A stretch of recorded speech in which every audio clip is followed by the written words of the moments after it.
Hey friends, this is Bob. So this is my new rock slab saw. It's a Model 12 Highland Park saw. Let's see, I ordered it April 12th, 2020, got it April 30th of 2020. They had it in stock in Massachusetts, so I didn't have to wait too long. Happy about that. It's a nice saw. I made some modifications. First of all, it's kind of low. It's a small saw. So I added some 4x4 substructure with some 3-inch wheels, and that brought it up about 11-12 inches off the ground. Really helps the back. I'm just kind of documenting this for myself because I'm an old fart, can't remember stuff, and thought maybe I'd put it on YouTube for any of you guys that are looking at the Highland Park 12-inch saw or have one.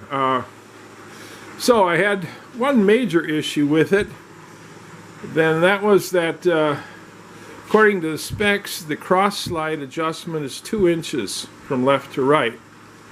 The movement was only 1.5 inches, and I called and talked to Sherman Rowland, one of the owners, very knowledgeable guy, busy as hell, I'm sure. Businessmen are supposed to be busy. Anyway, I talked to him, and he sent me a brand new cross slide. We couldn't debug it over the phone, and I didn't want to really crank on it too hard and strip out some threads or whatever. So he sent me this very nice brand new cross slide. Let me turn on another light here.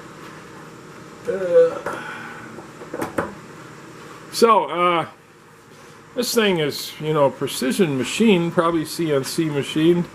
It's got a hard anodized red coat on it. That's real wear resistant and of course rust resistant, but it's made out of aluminum, a good grade of aluminum. Anyway, the problem was real evident when I took the vise off and started looking at the cross slide, and I'll just use the brand new one that they sent me as an example. If you look at it, the vise is held on by these two 1/4-20 tapped holes. So there are 1/4 by 1/2 long flathead cap screws that go through the stationary jaw of the vise and bolt onto this aluminum plate. In this hole, they had put not a 1/2 inch but 3/4 long. Well, you can see this 1/4 inch thick section here.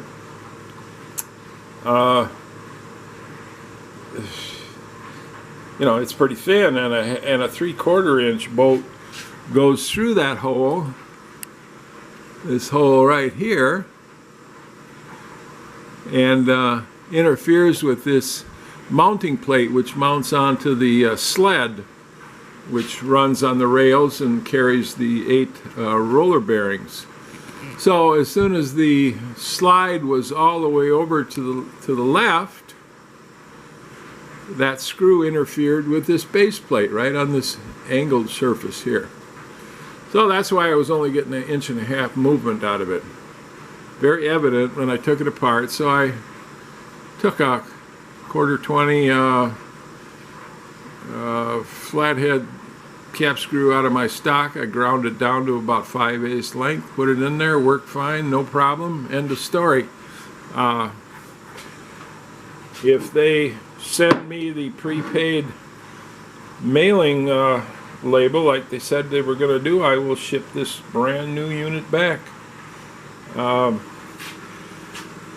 I did a few other modifications. As you can see here, I made some new wooden vise jaws. These bolt into the metal vise. The ones that came with it are 4 inches high. I made them 5 1/4 inches high and added these bolt holes along the top. Otherwise they're exactly the same. They're just 5 1/4 high instead of 4 inches high. That allows me to put these 3/8 by 6 inch long cap screws through the top and gives me a lot more clamping force. So when I crank the vise tight, I crank these tight, and I can put 2-3 times the force on that rock, or in this case wooden block that's holding a rock.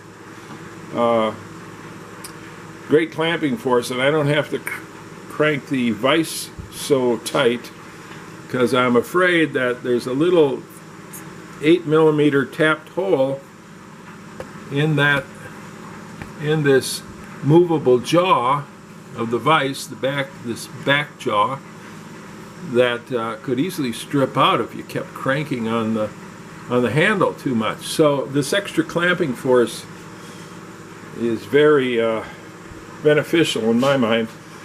Then you can also take like a tapered block. You can see the taper here. If you shove it between the screw, one of the top screws, and the rock, or in this case the wooden block, and tap it in with a hammer, you can create a lot of downward force, holding force. So I think that's a great addition. Now this wooden block here is holding a rock that I cut the other end off, and now I glued it to a 4x4 piece of wood, and I'm going to saw the rest of it up into slabs. I got this idea from Rob on YouTube. His channel is Michigan Rocks, and he's got a real nice channel. Good guy, knows a lot about this stuff, and does a great job on his channel. So check him out, Michigan Rocks. He told me to use Elmer's glue, and you go to the store and geez, Elmer's glue has like 6 different kinds now. I got some where you wet with water, you wet one side of your clamp joint, and the other side you put the glue on, clamp them together, and it forms this kind of yellowish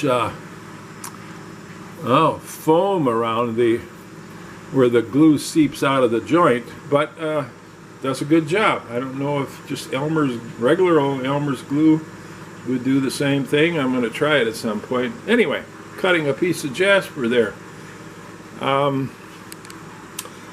So also, this is the handle that came with the vise that you crank this thing on to, rotate it to tighten it. It's got a little tapped hole here in the end with maybe a 3/16 length of thread there, maybe about 2.5 inches long. You can see the piece, I replaced that with a piece of strapping, which is about 1/4 by 1 inch flat stock or mild steel, and I ordered some threaded rod from Master Car. I've used Master Car for probably almost 50 years out of Chicago. They are excellent. You call them one day with the order, or enter it on the computer, and the next day it's at your house just about. So you can see this lower item, I ordered 2 of them, but it's a B7 grade medium strength steel threaded rod, 8 millimeter times 1.25 millimeter. That's the number of threads per inch. It was about 11 inches long. I cut it about 9 1/4 inches, and then I ordered 10 nuts for that threaded rod. Zinc dichromate finish, both from McMaster Car. I think it was here the day after I ordered it. They're remarkable. McMaster Car. They find them online. Anyway, so that threaded rod, it sticks out the back here, and you can see that, yeah. So there's 2 nuts there, and then I put 5 in front of the piece of 1/4 by 1 inch flat stock, and then 2 on the other side. And you know, it's a bigger, more robust handle. It got a nice chamfer on it, or a nice radius on it. It's friendly, hand friendly, and you put some torque on it, and also it's long enough where it clears that block, that red steel block in front of the handle that carries the split nut. So that's why I have the 5 nuts in back of it. So yeah, a great addition in my mind. Also, I made this, I took a wood dowel, put an eye in the end of it, and I cut about 1/8 inch off of the handle, the cross feed handle, so I can move it all the way to the right and still get the eye off of the handle. And then I basically just move it around in a circle like a connecting rod on a piston, whichever way, in or out, whichever way you're adjusting your cross slide, left or right, whatever. So it just is easy to hold on to that handle, and you don't have to get your hands all gooped up. Also, this thing engages the little lever which operates the split nut, and you just pop it up, boom. Again, no hand in the oil. And then also I made a little stick here, 15 inches long or what, put about a 20-degree angle on it, and when the cut is done, I put this little angle and I go down and I flip down the, whoops,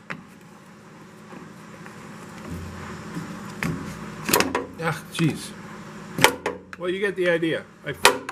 It's a two-handed operation, but I can more easily flip down that little lever and disengage the split nut without getting my hands dirty again, getting them in the oil. I've been cutting some rocks, and I got that idea from Rob's channel also. Michigan Rocks is his channel. I got this idea of cutting crosses from him, or from his channel, I should say. So basically, you know, there's some granite or some really pretty rock, some jasper, and there's some jasper. Can't see very well. You know, some different types of combinations of rocks, but pretty stuff. And I've been, you know, slabbing them on this saw, and then cutting them on my little trim saw, and then polishing them in a vibratory tumbler. So thanks, Rob, appreciate that. And I've been giving them to you know, the people that I think might benefit from them, people in need. Give some to the pastor at church, and just people that might need them. They might, you know, be of value to them. At any rate, so that's kind of it. Built a nice little work table here, and cut the slabs off. Come over here and put them in the cat litter. That works good. I'm using mineral oil on the saw, and you know, I drained it the other day. It maybe gets a half tub here. There's some more crosses of muck here, and I get about 2 containers, yogurt containers of mineral oil that floats up. So if you wait long enough, the mineral oil will separate and float up from the rock dust. So, good little saw. The motor vibrates a little bit. I'm not sure if the mount could be stiffened up a bit, the motor mount, and it works pretty hard on the like on the Jasper or Montana moss agates, but it does the job. I pinged the blade with the bastard file that like John shows in one of his videos, and that works, but you don't get as smooth a cut after that. I'm not sure why. I'm going to experiment with that a little bit. I'm not sure if that's the best method. It's the one that's worked the best, I guess, for me. So who knows? So thanks for watching, guys and gals, and keep rocking. See ya. Bye.